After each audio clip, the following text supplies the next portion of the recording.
قرآن مجید فرقان حمید کی ایک آیہ کریمہ کی تلاوت کی ہے، بڑی مشہور آیہ کریمہ ہے۔ اکثر علماء کرام اس پر گفتگو فرماتے ہیں، وَمَا أَرْسَلْنَاكَ إِلَّا رَحْمَةً لِلْعَالَمِينَ۔ مفہوم اس کا یہ ہے کہ اے پیارے محبوب صلی اللہ علیہ وسلم، ہم نے آپ کو سارے جہانوں کے لیے رحمت بنا کے بھیجا ہے۔ اب اس آیہ کریمہ پر گفتگو کے مختلف انداز ہیں۔ ایک انداز یہ ہے کہ صاحب تفسیر روح المعانی علامہ محمود آلوسی بغدادی رحمۃ اللہ تعالی علیہ، یہ 12ویں صدی ہجری میں ایک مفسر قرآن اور بہت بڑی علمی شخصیت ہوئے ہیں۔ تفاسیر میں روح المعانی کو بڑا اونچا مقام حاصل ہے، اور اس کی وجہ یہ ہے کہ پچھلی ساری تفسیروں کا نچوڑ پیش کیا ہے علامہ آلوسی رحمۃ اللہ تعالی علیہ نے اس تفسیر کے اندر۔ اس آیہ کریمہ پر بات کرتے ہوئے کہ اس آیہ کریمہ میں عالمین سے مراد کیا ہے، اور نبی کریم صلی اللہ علیہ وسلم کے رحمت ہونے سے مراد کیا ہے، مختلف اقوال بیان فرمائے آپ نے، اور ان میں سے ایک قول یہ ہے کہ جب اللہ جل جلالہ فرماتا ہے الحمدللہ رب العالمین، تمام تعریفیں اس اللہ کے لیے جو سارے جہانوں کا رب ہے، تو کائنات کا ذرہ ذرہ عالمین میں شامل ہے، یعنی ما سوی اللہ، اللہ کی ذات اور صفات کے علاوہ جو کچھ بھی ہے وہ عالمین میں شامل ہے۔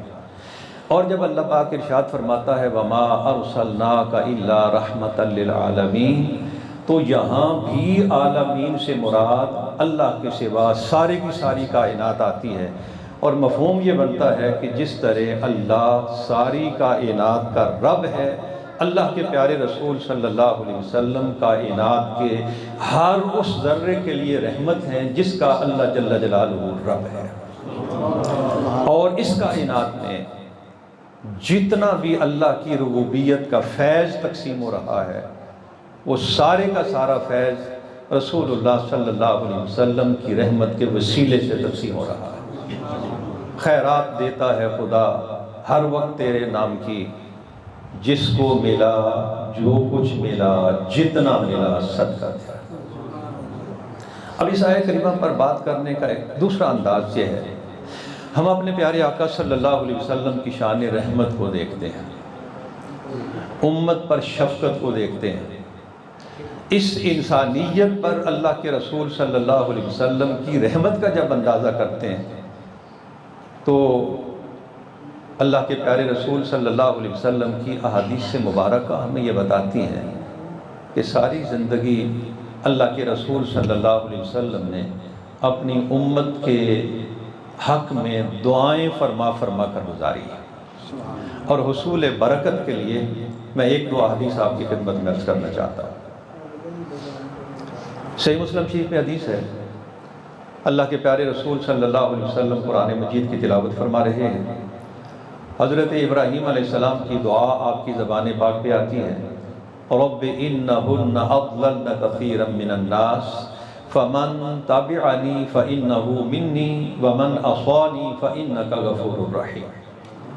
یا اللہ، ان بتوں نے بڑی مخلوق کو گمراہ کیا ہے، اب جو کوئی میری اتباع کرے، جو کوئی میری پیروی کرے، وہ تو میرا ہے، اور جو میری نافرمانی کرے پھر یا اللہ تو بڑا بخشنے والا، بڑا رحم کرنے والا ہے۔ پھر حضرت عیسیٰ علیہ السلام کی دعا آپ کی زبان پاک پہ آئی، ان تعذبہم فانہم عبادک وان تغفر لہم فانک انت العزیز الحکیم۔ یا اللہ، اگر تو ان بندوں کو معاف کر دے تو یہ تیرے بندے ہیں، تو جان اور تیرے بندے، اور اگر تو انہیں معاف فرما دے تو یا اللہ تو بڑا زبردست حکمتوں والا ہے۔ حدیث میں آتا ہے جب اللہ کے پیارے رسول صلی اللہ علیہ وسلم نے ان دو جلیل القدر پیغمبروں کی یہ دعائیں پڑھی اور یہ دیکھا کہ گناہ گاروں کی ذمہ داری نہ ابراہیم علیہ السلام قبول فرما رہے ہیں، نہ حضرت عیسیٰ علیہ السلام قبول فرما رہے ہیں، تو اللہ کے پیارے رسول صلی اللہ علیہ وسلم کو خیال آ گیا، کس کا؟ میں کہوں گا میرا، آپ کا، اپنی اس گناہ گار امت کا۔ اور اللہ کے پیارے رسول صلی اللہ علیہ وسلم کی مبارک آنکھوں سے آنسو بہنے لگے۔ اللہ پاک نے جبریل سے فرمایا جبریل جا کے میرے محبوب سے پوچھ کیوں روتا ہے۔ جبریل آئے، پوچھا یا رسول اللہ پاک پوچھتا ہے رونے کی وجہ۔ فرمایا میں یہ دیکھ رہا ہوں کہ جلیل القدر انبیاء بھی گناہ گاروں کی ذمہ داری قبول نہیں فرما رہے، اور مجھے اپنی گناہ گار امت کا غم کھائے جا رہا ہے۔ اللہ پاک نے جبریل سے فرمایا جبریل جا کے میرے محبوب کو پیغام دے دے، اِنَّا سَنُرْضِيكَ فِي أُمَّتِكَ وَلَا نُسُوءُكَ، اے پیارے نبی غم زدہ ہونے کی ضرورت نہیں، قیامت کا دن ہوگا، تیری امت کی باری آئے گی تو ہم تمہیں راضی کر کے چھوڑیں گے۔ اور یہی وہ بات ہے جسے اعلیٰ حضرت نے فرمایا تھا نا، خدا کی رضا چاہتے ہیں دو عالم، اور خدا چاہتا ہے رضائے محمد۔ اِنَّا سَنُرْضِيكَ، یہاں مجھے نبی کریم صلی اللہ علیہ وسلم کی ایک اور حدیث پاک یاد آ رہی ہے۔ امام بخاری نے کتاب الدعوات میں ایک حدیث نقل فرمائی۔ اللہ کے پیارے نبی صلی اللہ علیہ وسلم نے فرمایا لِكُلِّ نَبِيٍّ دَعْوَةٌ مُسْتَجَابَةٌ، رب تعالیٰ نے ہر نبی کو ایک ضرور ضرور ضرور قبول ہونے والی دعا عطا فرمائی۔ وہ دعا رد ہونے کا امکان نہیں، نبی کی زبان سے جو لفظ جیسے نکل گیا اللہ اسی طرح کر دیتا ہے۔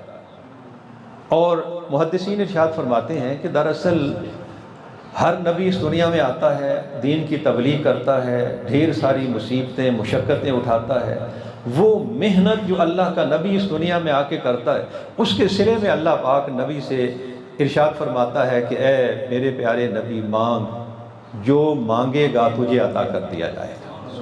ویسے تو یہ اللہ کے محبوب بندے ہوتے ہیں، ان کی دعائیں رد نہیں ہوتی، لیکن یہ دعا رد ہونے کا کوئی امکان نہیں، ضرور ضرور ضرور قبول ہونے والی دعا ہے۔ اللہ کے پیارے رسول صلی اللہ علیہ وسلم نے فرمایا ہر نبی نے دعا مانگی اس دنیا میں، اور بعض لوگوں کی بعض انبیاء کرام کی دعاؤں سے امت پر طرح طرح کی نعمتیں نازل ہوئیں، بعض انبیاء کی دعا سے طرح طرح کے عذاب آ گئے۔ فرمایا مجھے بھی وہ دعا عطا کریے، لیکن میں نے وہ دعا اس دنیا میں نہیں مانگی۔ اس حدیث میں صرف ایک دعا کا ذکر ہے۔ صحیح مسلم شریف میں ایک اور حدیث ہے جس میں نبی کریم صلی اللہ علیہ وسلم کو ضرور ضرور قبول ہونے والی 3 دعاؤں کا تذکرہ ملتا ہے۔ حضرت ابی بن کعب رضی اللہ تعالیٰ مسجد میں تھے، ایک آدمی آیا، اس نے قرآن پاک کی تلاوت شروع کی، اس کا تلاوت کرنے کا لہجہ حضرت ابی سے مختلف تھا۔ ایک اور آدمی آیا، اس نے تلاوت کی، اس کا لہجہ ان دونوں سے مختلف تھا۔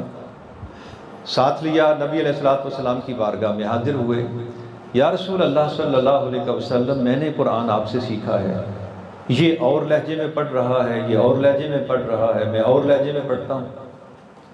یہ دراصل لہجے کا اختلاف تھا، یہ وقت نہیں کہ میں اس کی تفصیل میں آپ کی خدمت میں کچھ عرض کروں۔ تو نبی کریم صلی اللہ علیہ وسلم نے ایک سے فرمایا تو ذرا پڑھ کے سنا، اس نے پڑھ کے سنایا، آپ نے فرمایا تو نے ٹھیک پڑھا ہے۔ دوسرے سے فرمایا، اس نے پڑھ کے سنایا، فرمایا تو نے بھی ٹھیک پڑھا ہے۔ ابی سے فرمایا تم پڑھو، انہوں نے پڑھا، فرمایا تو نے بھی ٹھیک پڑھا ہے۔ آپ فرماتے ہیں کہ جب آپ نے تینوں سے فرمایا نا کہ تو نے بھی ٹھیک پڑھا، تو نے بھی ٹھیک پڑھا، تو نے بھی ٹھیک پڑھا، تو میرے دل میں ایک چور داخل ہو گیا، تکذیب داخل ہو گئی نبی کریم صلی اللہ علیہ وسلم کی۔ اور فرماتے ہیں کہ شاید جاہلیت کے دور میں بھی اب یہ تکذیب کا ترجمہ کرنے کی ہمت مجھے نہیں پڑ رہی، جاہلیت کے دور میں بھی اتنا نہ تھی جتنی اس وقت میرے دل کے اندر پیدا ہو گئی۔ اللہ کے پیارے رسول صلی اللہ علیہ وسلم نے میری طرف دیکھا، میرے دل کی کیفیت کو بھانپا، اور آپ صلی اللہ علیہ وسلم نے اپنا دست مبارک میرے سینے پہ مارا۔ فرماتے ہیں وہ ہاتھ مبارک سینے پہ لگنے کی دیر تھی، فَفِزْتُ عَرَقًا فَكَأَنَّمَا أَنظُرُ إِلَى اللَّهِ عَزَّ وَجَلَّ فَرَقًا۔ فرمایا میرا پورے کا پورا جسم پسینے میں بھیگ گیا، اور مجھے یوں لگا جیسے میں کھلی آنکھوں سے اپنے رب کا دیدار کر رہا۔ یہ ہے ایک انداز شیوخ کا، یہ ہے ایک انداز پیر لوگوں کا، لوگوں کے دلوں کی پاکیزگی کا سامان کرنے کا۔ اور میں یہ بات عرض کر دوں کہ سبھی شیوخ کو یہ روحانی تصرفات کی طاقت نہیں ملتی، اور یہ ضروری بھی نہیں کہ پیر و مرشد کے پاس یہ روحانی تصرف کی طاقت ہو۔ اس کے علاوہ اور بھی ذرائع ہیں جو دل کی پاکیزگی کا سامان کرتے ہیں۔ بہرحال نبی کریم صلی اللہ علیہ وسلم نے وہ جب ہاتھ مبارک مارا، وہ سارے کا سارا جو تھا دل کے اندر وہ ساری کیفیت ختم ہو گئی، ایمان پھر سے اسی نہج پہ آ گیا جس طرح پہلے تھا۔ اب اللہ کے پیارے رسول صلی اللہ علیہ وسلم نے فرمایا، ہو گئی میں نے اپنے رب کی بارگاہ میں عرض کی، یا اللہ میری امت، میں مفہوم عرض کر رہا ہوں، ترجمہ نہیں دے رہا، میری امت یہ ان پڑھ لوگ ہیں اور ان کے لیے کسی ایک لہجے میں، اپنے لہجے کو چھوڑ کر کسی ایک لہجے میں قرآن پاک پڑھنا مشکل ہے، یا اللہ مجھے اجازت عطا فرما کہ ایک سے زیادہ لہجوں میں میری امت تلاوت کر سکے۔ میں نے اللہ کی بارگاہ میں جب عرض کی تو مجھے صرف ایک لہجے میں پڑھنے کی اجازت ملی، دوبارہ پھر اللہ کی بارگاہ میں عرض کی تو مجھے 2 لہجوں میں پڑھنے کی اجازت ملی، جب تیسری بار اللہ کی بارگاہ میں عرض کی تو اللہ پاک نے فرمایا، ٹھیک ہے پیارے محبوب، ہم آپ کی امت کو 7 مختلف لہجوں میں قرآن پڑھنے کی اجازت عطا فرماتے ہیں۔ یہ 7 حروف جو حدیث کی کتابوں میں ملتا ہے۔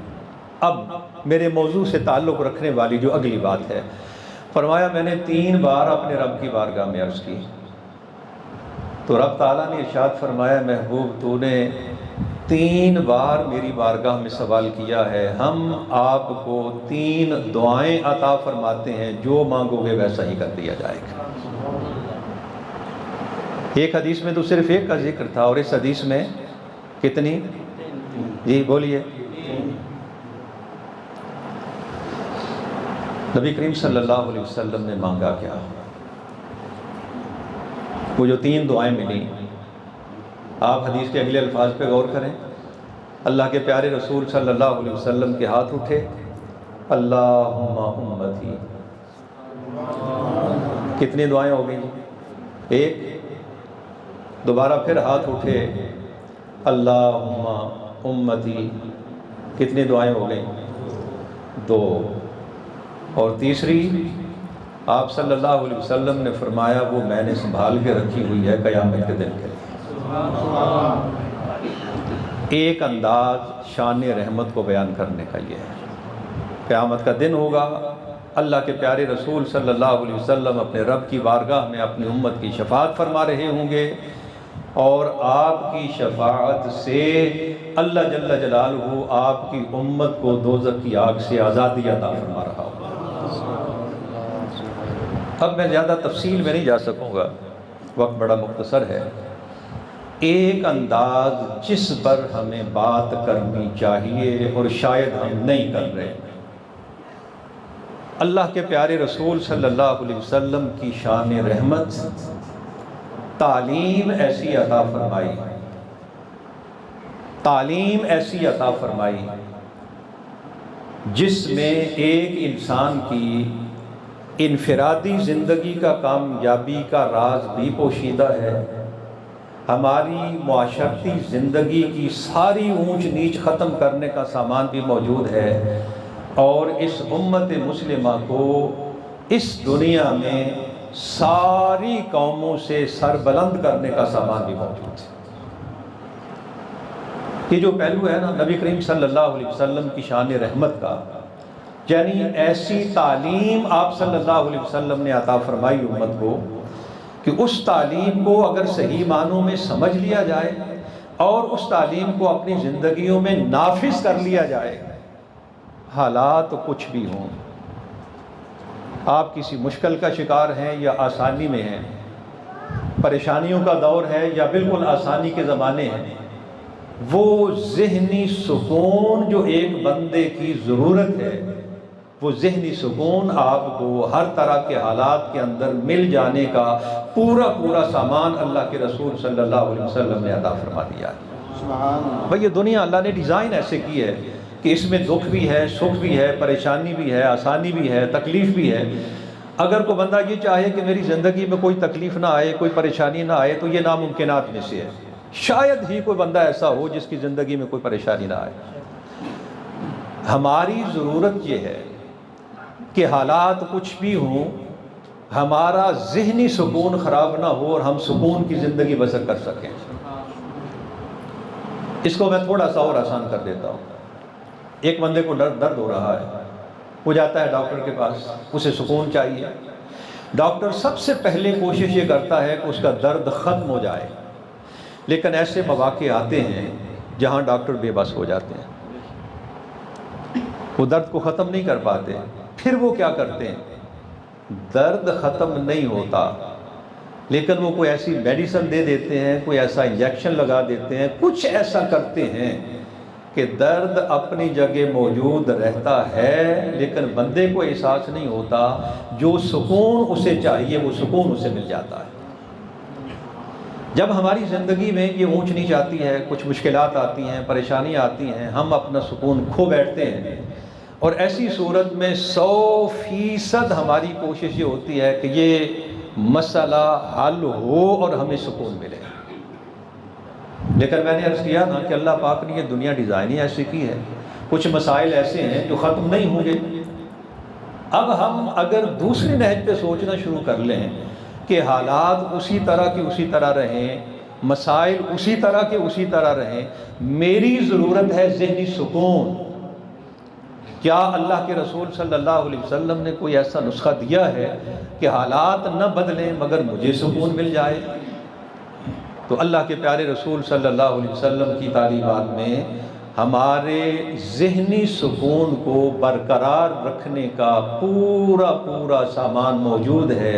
اور میں یہ یوں کہوں گا کہ اللہ کے رسول صلی اللہ علیہ وسلم کی شان رحمت کا ایک انداز یہ بھی ہے کہ بندہ خواہ کتنی ہی مشکلات میں کیوں نہ گھرا ہو، وہ اپنا ذہنی سکون نہ کھوئے، ذہنی سکون اس کے پاس برقرار رہے.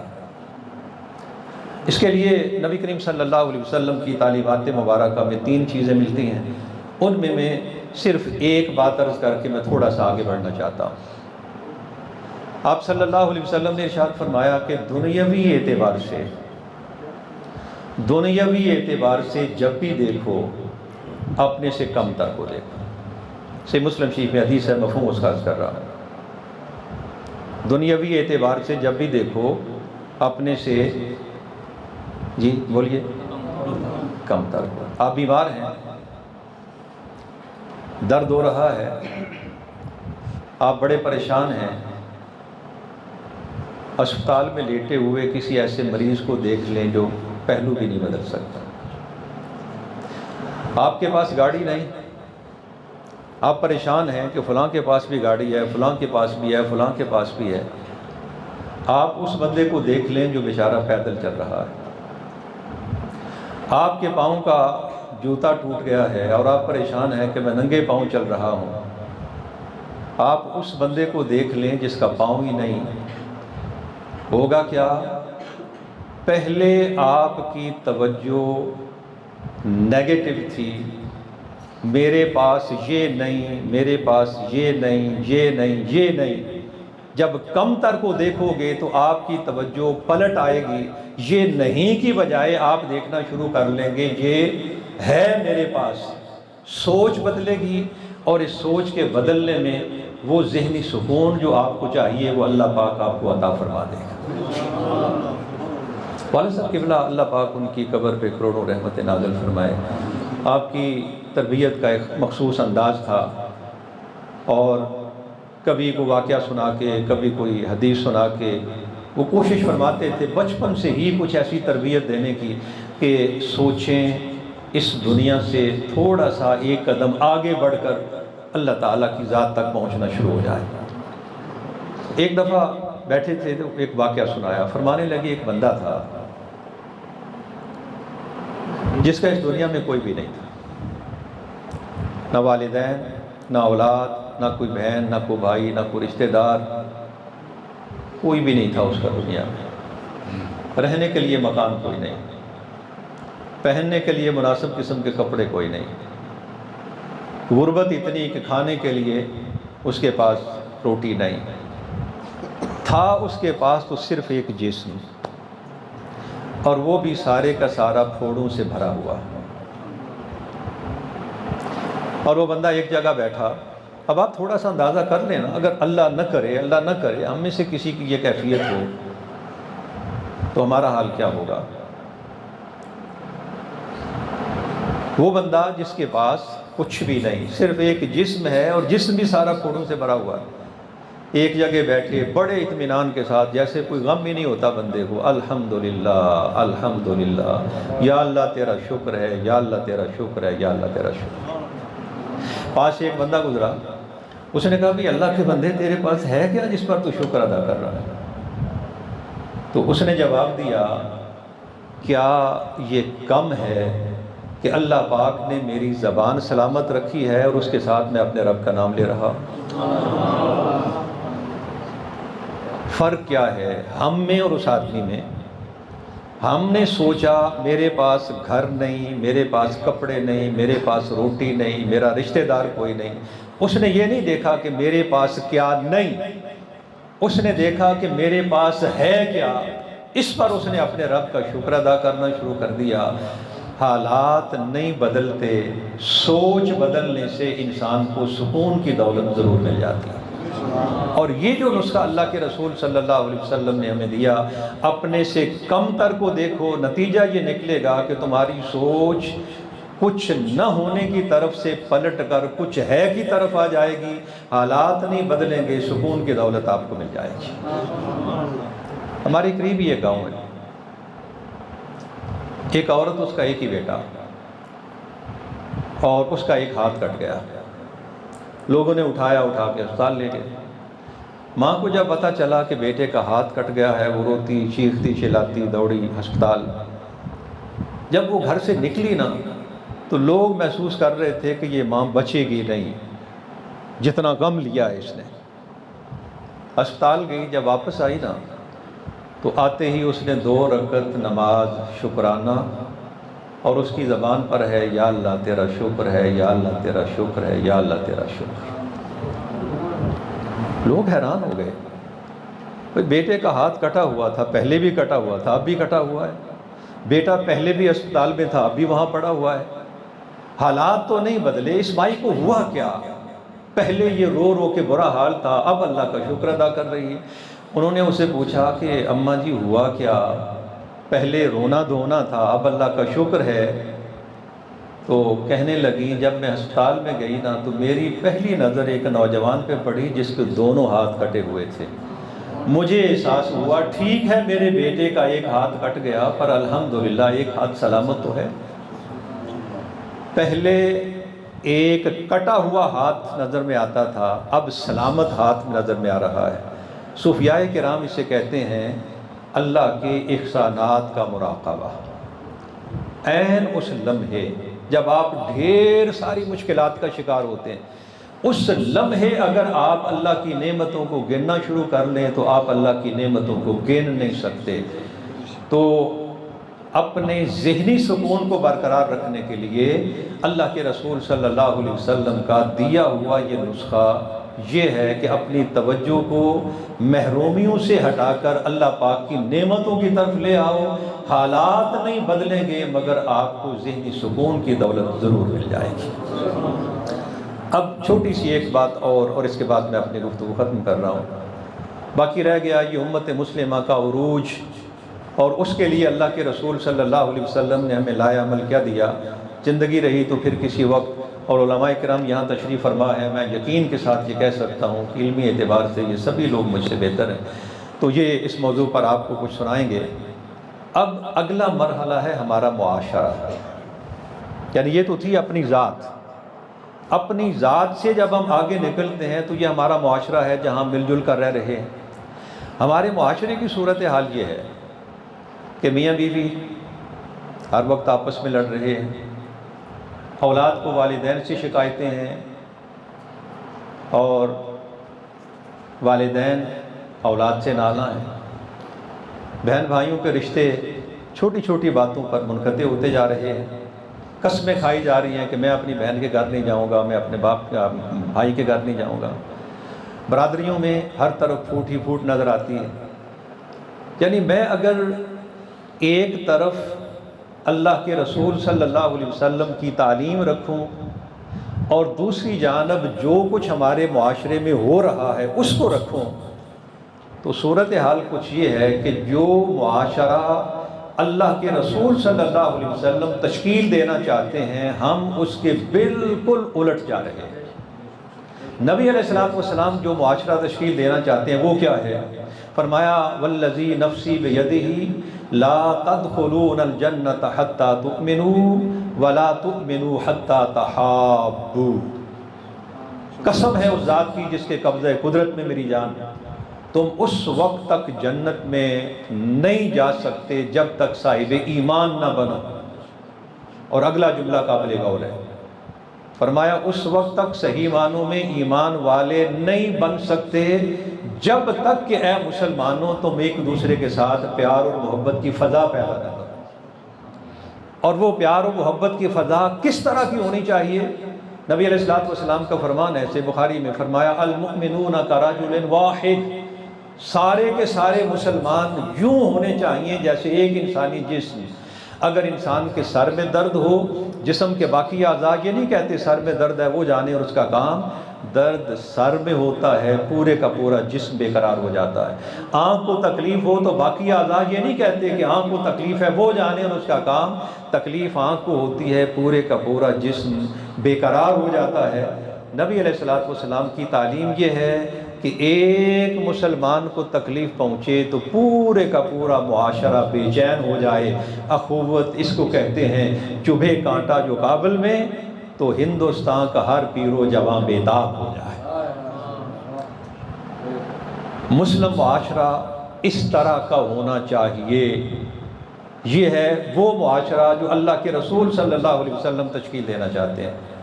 اور ہماری کیفیت جو بیسک یونٹ ہے نا آپ کی سوسائٹی کی، یعنی جو پہلی اکائی ہے میاں بیوی، میاں بیوی، اس کے بعد اولاد، اس کے بعد پھر بہن بھائی، پھر کچھ برادریاں، پھر برادریاں ملتی ہیں، معاشرہ تشکیل پاتا ہے۔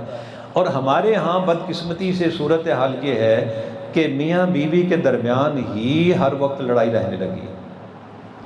اور میں اگر یوں کہوں کہ شیطان کی چالوں میں سب سے بڑی چال جسے ہم بدقسمتی سے سمجھ نہیں پا رہے، بدقسمتی سے جسے ہم سمجھ نہیں پا رہے، معاشرے میں کتنے لوگ ایسے ہیں جو میاں بیوی کے درمیان پیار اور محبت کی فضا ہو تو دیکھ کر خوش ہونے والے ہیں، اور کتنے لوگ ہیں ایسے جو میاں بیوی کے درمیان دراڑیں ڈالنے کی کوشش کرتے ہیں۔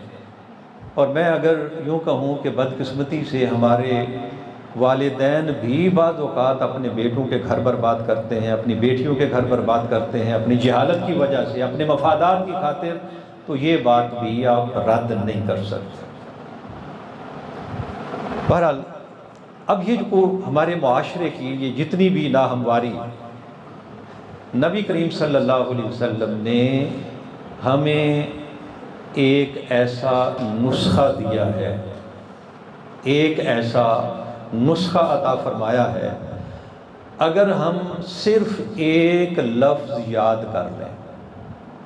کتنے لفظ بولا میں نے؟ صرف ایک لفظ، اور اس لفظ کو یاد کر کے اپنی زندگی میں نافذ کر لیں، ہمارے معاشرے کے یہ ساری لڑائیاں، سارے جھگڑے ختم ہو سکتے ہیں اور ہمارا معاشرہ جنت کا نمونہ بن سکتا ہے۔ سننا چاہیں گے وہ لفظ؟ جی تھک تو نہیں گئے آپ لوگ؟ عربی زبان میں اسے اخلاص کہتے ہیں،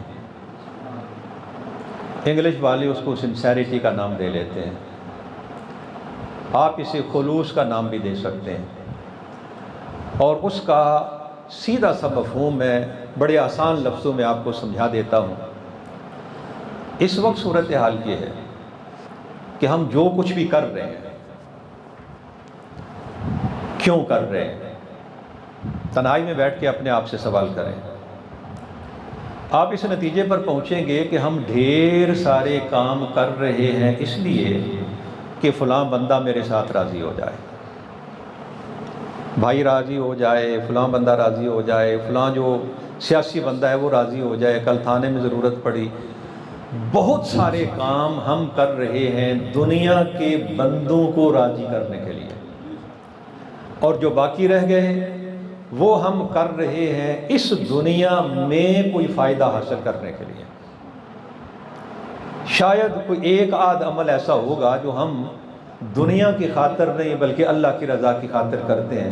مسجد میں آتے ہیں، نماز پڑھتے ہیں تو ہم کہہ سکتے ہیں کہ ہم اللہ کی رضا کے لیے کر رہے ہیں، لیکن معاشرتی زندگی میں ہمارے جتنے بھی تعلقات ہیں لوگوں کے ساتھ، ان سارے کے سارے تعلقات کی بنیاد یا اس دنیا کا کوئی مفاد ہے یا دنیا کے کسی بندے کو راضی کرنا ہے، اور بس۔ نبی کریم صلی اللہ علیہ وآلہ وسلم ارشاد فرماتے ہیں کہ دنیا کے اس دائرے سے اپنی سوچ کو ایک قدم آگے لے جاؤ اور اپنی سوچ کو دنیا کے بندوں اور دنیا کے مفادات پر نہ رکنے دو، بلکہ اپنی سوچ کو لے جاؤ اس دنیا کو پیدا کرنے والی ذات تک۔ اور جب آپ کا ہر کام اللہ کی رضا کے لیے ہونا شروع ہو جائے گا تو اس کو عربی زبان میں آپ اخلاص کا نام دیتے ہیں، اس کو آپ خلوص کا نام دے سکتے ہیں، اس کے لیے آپ سنسیریٹی کا لفظ استعمال کر سکتے ہیں۔ بس یہ آخری جملے ہیں میرے، آپ توجہ رکھیں۔ کیسے؟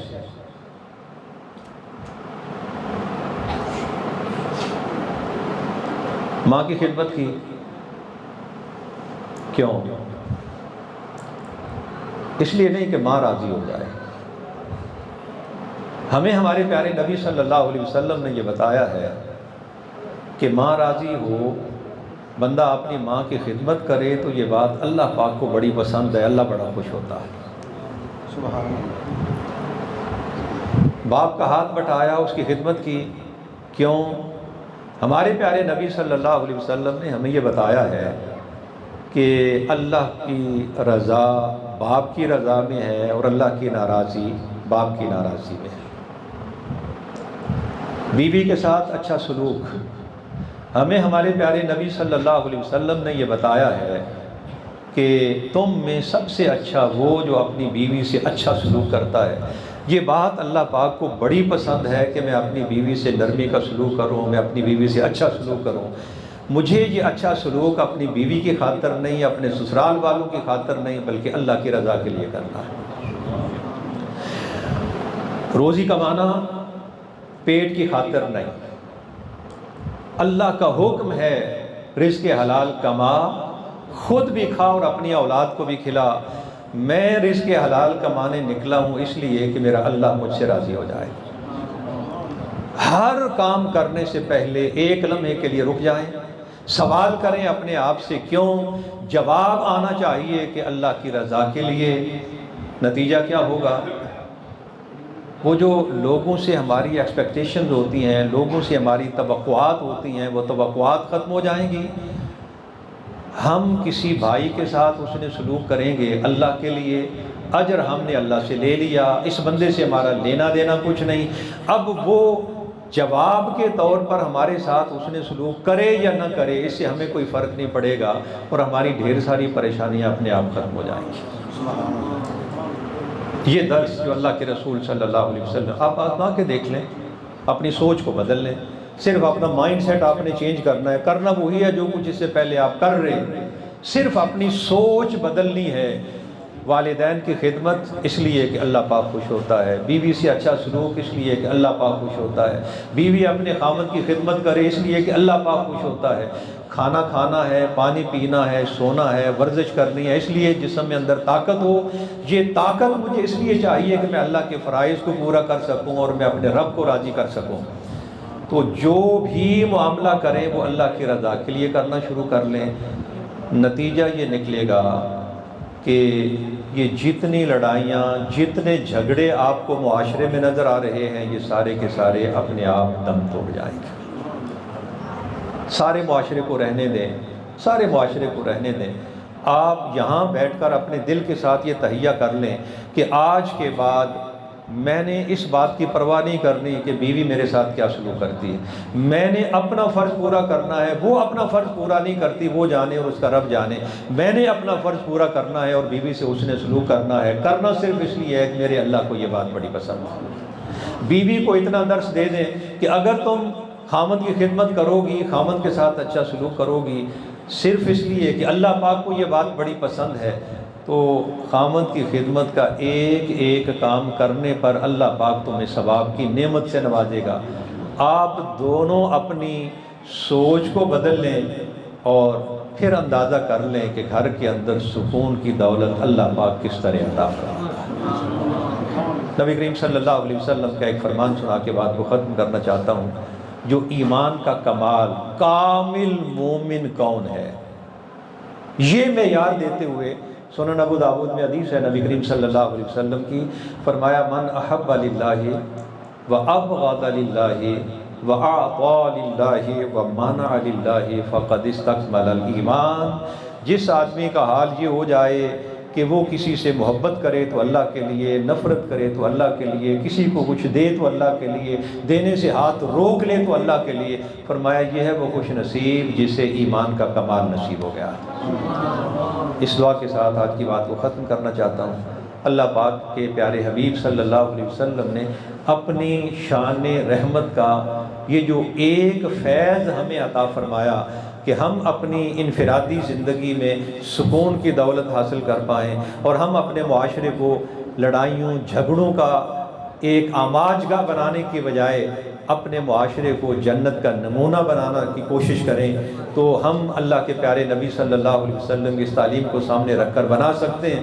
اس دعا کے ساتھ بات کو ختم کرتے ہیں۔ اللہ پاک مجھے بھی عمل کی توفیق دے، آپ کو بھی عمل کرنے کی توفیق عطا فرمائے، اور جس بیٹے کی آج شادی ہے ان کے لیے ہم دعا کرتے ہیں اللہ پاک انہیں آپس میں پیار و محبت کی فضا نصیب فرمائے اور ایک کامیاب ازدواجی زندگی عطا فرمائے۔ دونوں خاندانوں کو اللہ پاک بامی پیار و محبت سے رہنے کی توفیق دے۔ وآخر دعوانا ان الحمد للہ رب العالمین۔